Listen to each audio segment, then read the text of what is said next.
So this is my week 6 response over the week 5 reading. The first one was Taberski's chapter 6. The name of the chapter was Accurate Fluent Reading Principles and Practices. Taberski, 2011, says on page 120 of her book that we need to build in more time for explicit instruction and independent practice to help readers consolidate their newly acquired skills and strategies.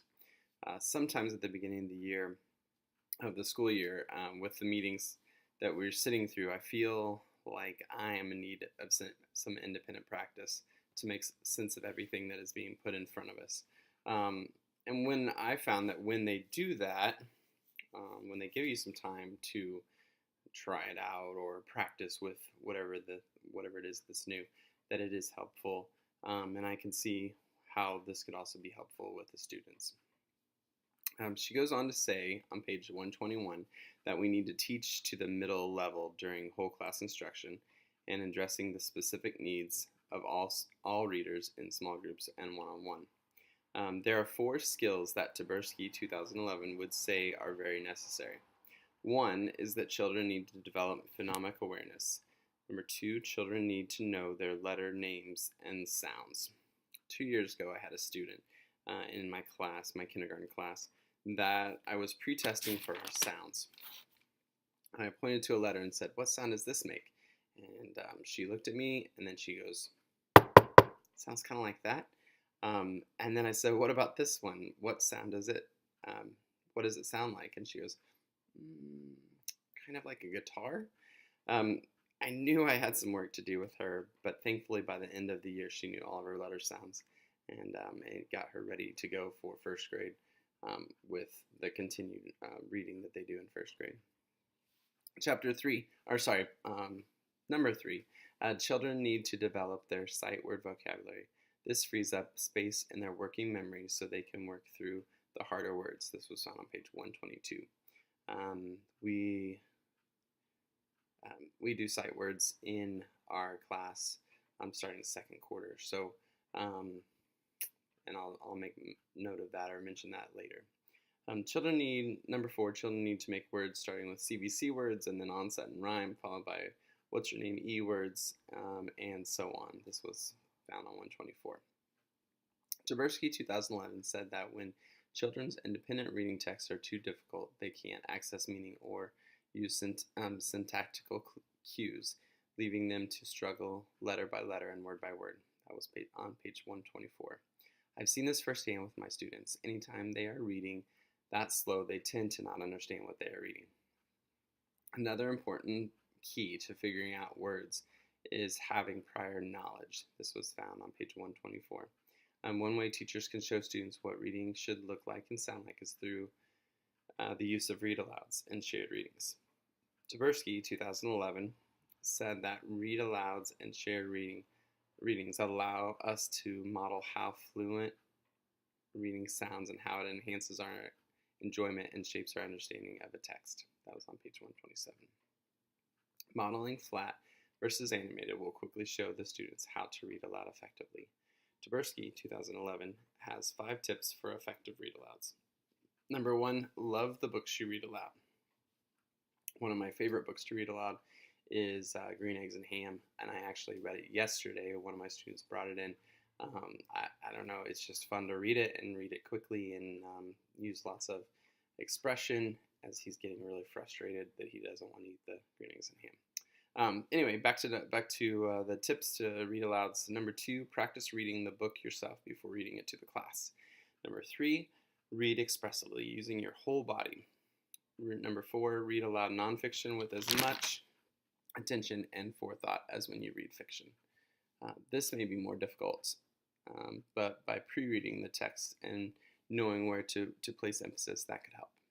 Number 5, consult professional books. She mentioned 2 specifically, Jim Trelease's The Read Aloud Handbook, 6th edition, and Mem Fox's Reading Magic, Why Reading Aloud to Our Children Will Change Their Lives Forever.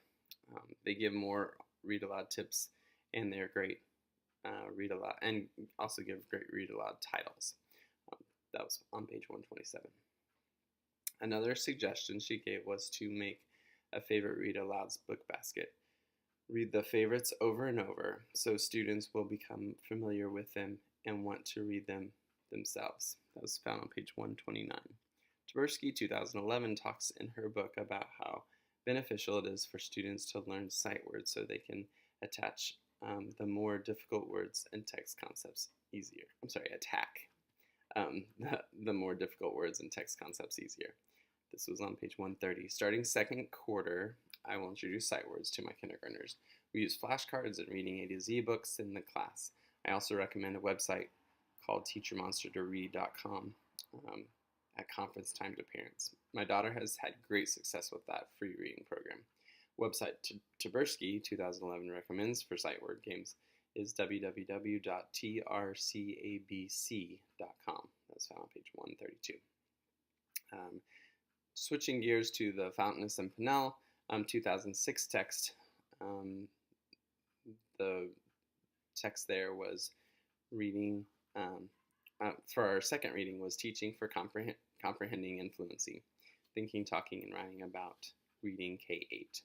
The size of the book is a bit intimidating, especially for someone who tends to not read as much as, say, my wife. But anyway, the intro to chapter 1 fits my wife to a T.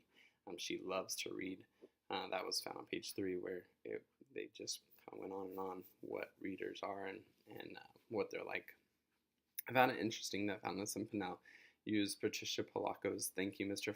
Falker as an example text because I used a different book by her in a project for 5502, and the teacher in that class recommended I check it out. Now I'll have to. They spoke of a third grade teacher named Mr. Peters who used the book in his classroom. Mr.